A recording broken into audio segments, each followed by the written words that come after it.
Merry meet. I'm Lisa Miranda. Welcome to the Wine Country Witch podcast. This is episode number 2. Today, I'll be talking about spirit animals. Those magical energy beings that some call totems, totem animals, animal guides, or animal messengers. They are beings that help to protect and guide us. Their home is the spirit realm, a dimension that exists alongside ours. It's also known as heaven, the other side, or as we Wiccans call it, the Summerlands. This dimension is not removed from us, but accessible, only requiring our awareness and intention to make contact with those who dwell within it. It's where a plethora of non-physical beings reside, the gods and goddesses, as well as fairies, angels, saints, our guides, ancestors, and the great teachers like Buddha and Jesus. Our souls come from there and return there when our physical bodies die, to rejoin the parts of our souls that always remain there. Just as everyone has a spirit guide, everyone has a spirit animal. In fact, most of us have more than one. Your primary spirit animal has been with you ever since you came as a human infant into this earthly life.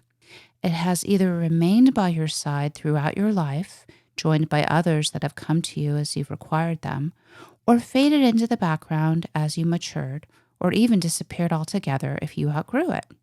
Perhaps it has left you and returned off and on over the years, depending on your needs and desires. It may be connected to your tribe or extended family, or handed down to you by your ancestors. It could be associated with a sports team of which you're a member or a fan, with you because of your astrological sign, or just responding to something in your soul that is calling out for it.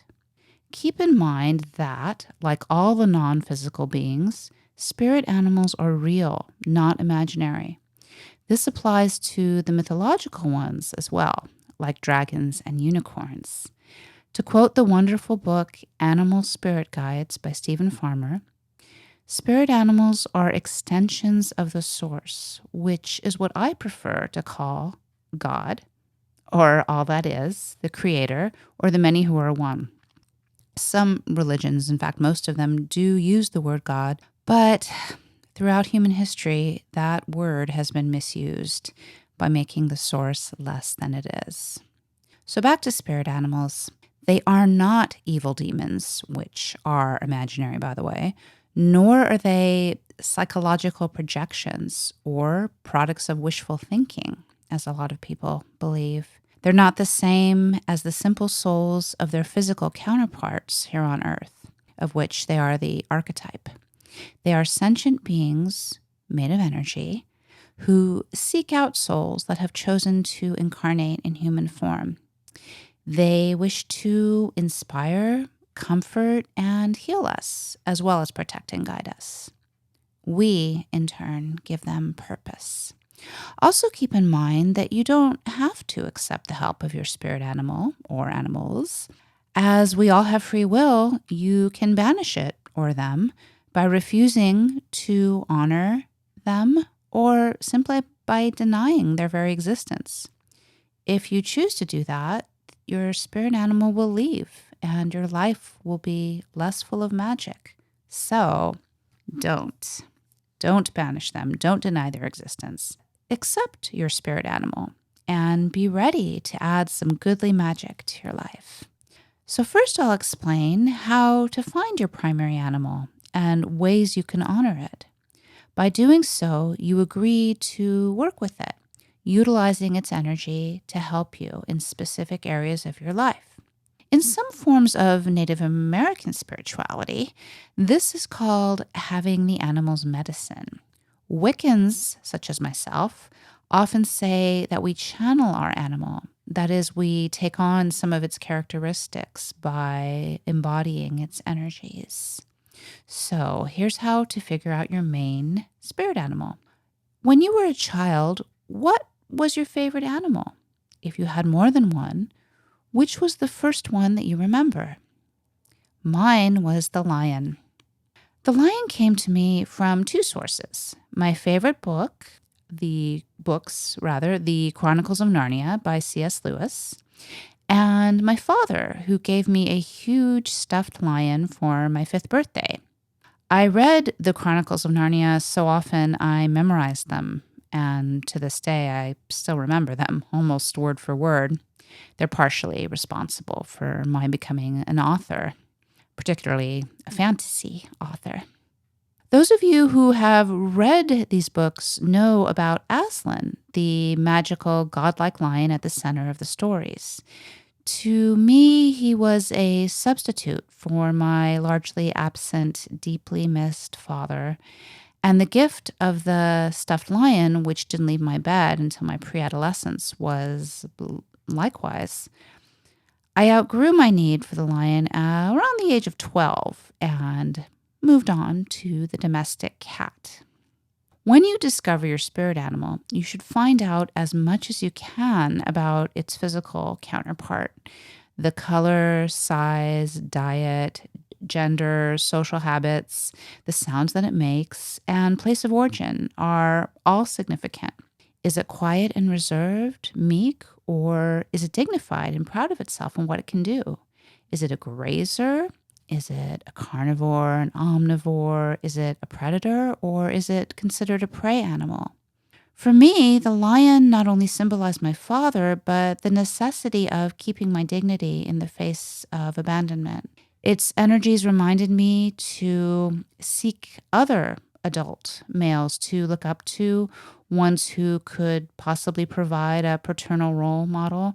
And if there were none, then to rely upon my own strength and get more in touch with the assertive part of myself or the masculine part of myself, if you can want to put it that way.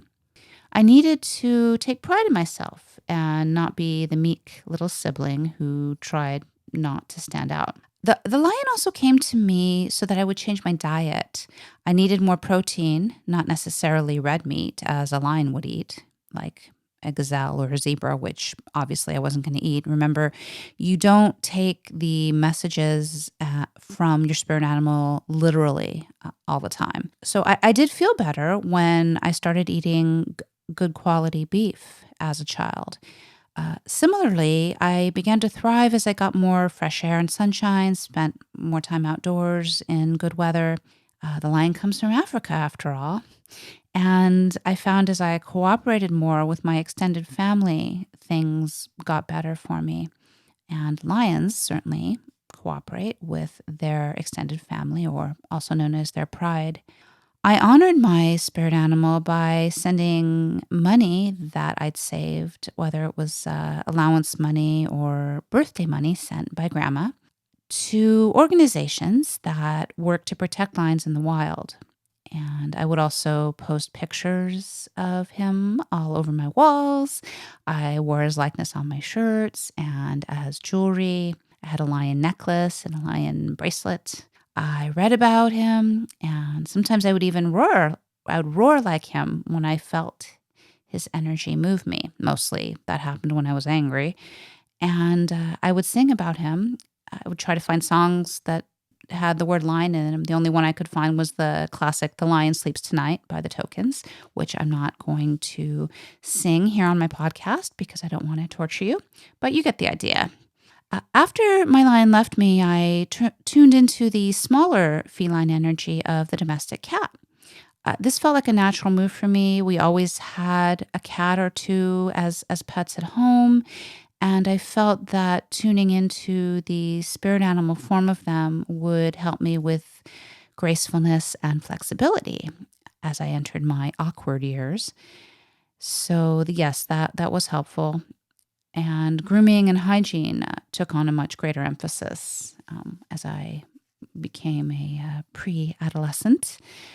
I grew interested in Egyptian history. Bast is the cat goddess, after all.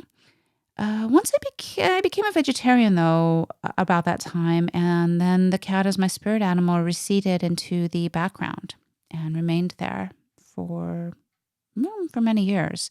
I still love cats and lions too, but I no longer feel the need to work with them as spirit animals because others started coming in. The next one to come in was a bird. So I became aware of a bird, not just any bird, though. This was the eagle, one of the animals associated with Scorpio, my astrological sign. Every astrological sign has an animal that corresponds to it or is associated with it, which I will discuss in another podcast, my one on astrology. So the eagle's appearance coincided with my newfound fascination with astrology. So I began to read every book I could on astrology, but also on eagles. One of the messages that an eagle as a spirit animal gives to you is to rise above the mundane, find creative solutions to challenges, to eat more fish, such as salmon. Bald eagles love salmon, and I started to do that as well. Even though I was mostly vegetarian, I would eat more fish, and then I felt better. I felt sharper. I felt like I could focus better when I ate more salmon. Another message from the eagle is to climb higher and find good luck and good messages at higher elevations. So occasionally our family would go to the mountains and felt at home there. I felt good there. When you have an eagle come in as a spirit animal, it might have something to do with Native American spirituality. So I started reading about that. It also corresponds to writing. Any of the bird totems have to do with writing, and part of that is because they have feathers. In Wicca, feathers are all about wind and air, about the wind and air element, which corresponds to writing and communicating. The next spirit animal that came in, and this is as the eagle was slowly fading away and I didn't feel the need to work with its energy anymore, was the barn owl. And this came about because I was walking by a bookstore and I saw a book in the window that had a very nice cover of an adorable little barn owl called Wesley the Owl. And I thought, I'm going to read about that. And then I just became fascinated with barn owls. The messages that they convey to you when you're working with them is to find the right person to marry or to stay with. Stay with that person despite problems and adversity, to parent well as a team. Barn owls mate for life and they're monogamous. So when you have one come in as a spirit animal, that's part of the message that they are sending to you. They are very good parents to their owlets, to their babies, and both mother and father take care of them. The mother guards the nests and the nest, and the father goes out and hunts for mice. It's one of the messages too is to explore your psychic abilities.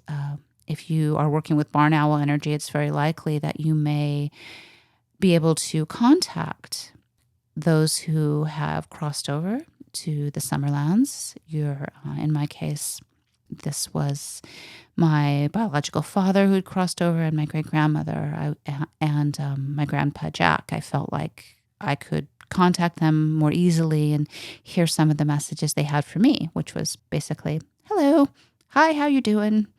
Keeping an eye on you and helping you out in your life along the way here. Another message from barn owl is to work at night because they are nocturnal after all. They are basically white birds. They do have some gold in them, but white is going to be significant to you if you're working with barn owls. Remember, the color of your spirit animal is very significant. There's a message there for you about that. I started wearing more white and going outside and trying to work in the moonlight because that's another association with the barn owl. And again, writing and feathers. That's all associated with this particular spirit animal. The only song that I was able to find that mentioned owls was called The Mummer's Dance by the wonderful Lorena McKennitt. So I started listening to that and it was a way of tuning in to that energy.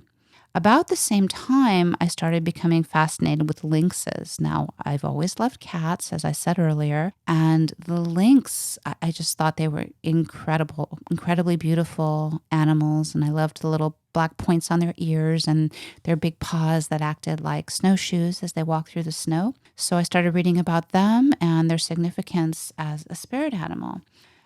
Some of the messages that they convey are to seek peace and solitude, to develop clairvoyance, which is psychic seeing, so having intuitive sight, clairaudience, that's being able to hear voices, to hear those who've crossed over, to help others realize their hidden abilities, to help others see that they have talents that perhaps they were not aware of or are not using. When you work with Lynx energy, also, it's a reminder to keep secrets, to keep confidences, because people will start to share these with you more and more as you work with Lynx. Good luck is found in cold weather and snow and the northern direction. Also, if you happen to be exploring gods and goddesses, as I was around this time, and you're working with Lynx energy, you may find yourself drawn to the Norse goddess of love, Freya. She rides through the sky on a chariot pulled by two giant lynx. Beagold and Treagold are their names. And so I started exploring that and just getting into the whole Norse mythology, and not just mythology, but the actual beings, the gods and goddesses that reside in the spirit realm. So working with Freya, I got a little statue of her and started reading about her and just tentatively started reaching out to her and finding that there's a lot of interesting things about her, which I will talk about in another podcast about the gods and goddesses. So I felt that I had enough to deal with here. My eagle and lion and cat had all faded into the background, so I'm working with barn owl and lynx. These are two very powerful spirit animals to work with. So I felt like that was plenty, and I started writing my first book, which was a fantasy, and feeling like the energy of the barn owl and the lynx were both being very inspirational and helpful to me. So I thought it was enough to have two. And you may feel this way. And when you do that, another one may suddenly appear. Now, this can happen in a couple of different ways. Usually with spirit animals, they come to you and they keep coming to you over and over again, as you know, just in case you didn't get the message the first time that this animal has chosen you and has decided to work with you and would like you to turn around and acknowledge it. So that's the difference between really a spirit animal and getting a message from an animal, which can happen with any species to anyone, usually just once or twice or very rarely, whereas a spirit animal will stick with you for a much longer period of time and possibly forever, possibly your entire life. So I felt like this with the barn owl, spirit animal, which I named. Now, I hadn't done that with my lion or cat or eagle. I hadn't given them a name, but I felt like this one had a very distinct personality, this barn owl. So I named him Merlin. And the lynx I decided to name Percy, short for Percival, which means pierce the veil, which I thought was very appropriate. So, hanging out with my barn owl Merlin and my lynx Percy, feeling pretty good working with them. And then I went to Los Angeles to visit my daughter, and I went to a concert before I went to visit her. And at the concert, the singer, a lovely, extremely talented woman named Bonnie Murray Tamblyn, said she was going to sing a song called Raven. And when she said this, she looked right at me in the audience and she pointed to me and started singing this wonderful song called Raven. And I looked at her and nodded and smiled, and then looked up at the ceiling and said, yes, okay, I got the message. Okay, I'm Raven's coming in now. So your spirit animal can find you by someone telling you, oh, yes, okay, this is what I see. I see that you have this animal coming in that you may not be aware of. But in my case, ravens and crows are closely related. They're different, but they're cousins. And crows are all over the place here in Sonoma County, Northern California. They follow my car when I drive around. I've fed them in the past, so I think they recognize me. The ravens you see more the further west you go from Santa Rosa. So as you head out towards Guerneville and Bodega Bay, two of my other favorite magical places in this area, you see fewer crows and more ravens. Ravens are bigger. Their call sounds more like a croak, not a caw like crows. But like crows and like barn owls, for that matter, they are monogamous and mate for life, which I thought was wonderful. And they're all about recognizing the magic that's all around you, the magic that's within you. They're about prophecy. So things that you think might happen or think might come true in the future will when you start working with raven medicine. Ravens are about dreams coming true, intentions manifesting, having a faithful spouse, and also the fact that the color black is lucky. It's very protective for everyone, but when you start working with the raven as a spirit animal, you'll find that color start coming up more and more, and that it will bring you good luck. Also, you'll find that you are able to communicate with animals. Now, when I say that, I don't necessarily mean you know what they're thinking or you can understand them when they call or bark or meow, but you might. And you might be able to anticipate their needs or just understand them better when you start working with raven medicine. With the raven too, the message I was getting is that I should eat more of a varied diet. Ravens are omnivores, berries and seeds and nuts. And I found that to be helpful to my digestion at that time. So I started doing that. Again, writing because they have feathers. And so I started writing more. And I found that the sequels I was writing to my first book were a lot darker, which makes sense working with Raven, and had to do with more about death and transformation and communicating with those who'd crossed over, whose physical bodies have died. Notice that's how I refer to them, not ghosts, which they are not, and not dead people, because I don't like that term. Your soul never dies. Your soul's eternal. So communicating with souls who are no longer in physical form. That's how I prefer to refer to them. And the song, of course, that I started singing and humming to myself all the time was Raven by Bonnie Murray Tamblyn. So I want to say thank you to her for helping me to realize that the raven was coming in as my new spirit animal. So now I have, oh, and by the way, I named that raven Minstrel after one of the ravens in my book, because I had to include a raven in my book, of course. So now I'm working with 3 spirit animals. I've got my barn owl Merlin, and I've got my lynx Percy, and I have my raven Minstrel. 3. 3 is a goodly number. 3 is a magic number, and I will be talking about numbers at some point, but I felt, that's a good number to work with. I know I said that about 2. And then finally I got one more, and I'm hoping that's going to be it for now, because working with 4 spirit animals is plenty for anyone, even a witch who's been practicing since 2005, such as myself. And this one came in a really interesting way. I'm a huge Harry Potter fan. Thank you, J.K. Rowling. And I always wondered, if I lived in the Harry Potter universe, which house would I be sorted into? And I know all you Harry Potter fans out there understand that. And, everybody thinks that maybe they'd be in Gryffindor.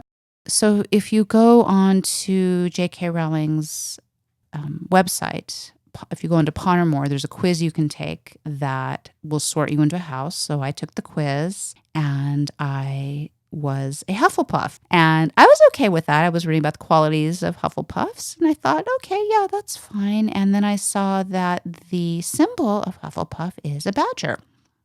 I thought, okay, I wonder if that's going to be another spirit animal or not. So let's see if any other badgers crop up. And almost immediately, I was scrolling around on Facebook, and a video popped up about an angry badger in the north of England. It had taken over the lower floor of some, I think it was a church, and they were trying to find a way to get it out of there without hurting it. And basically it had claimed this area, and they kept describing it as very angry.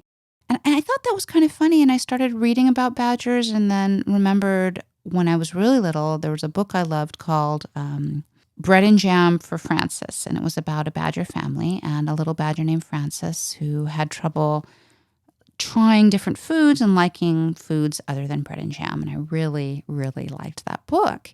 So I started, again, reading more about badgers. And then I thought, okay, maybe this is going to be my latest spirit animal. The others were all remaining, though. They had not receded. I was still working with their energy. But I welcomed in the badger because I felt it was needed and necessary, and there was a reason it was coming in. And then when I read about one of the messages that badger has when it comes in as a spirit animal is about persistence. And I thought, okay, yeah, that's good. That's a good message. I need to learn to be persistent.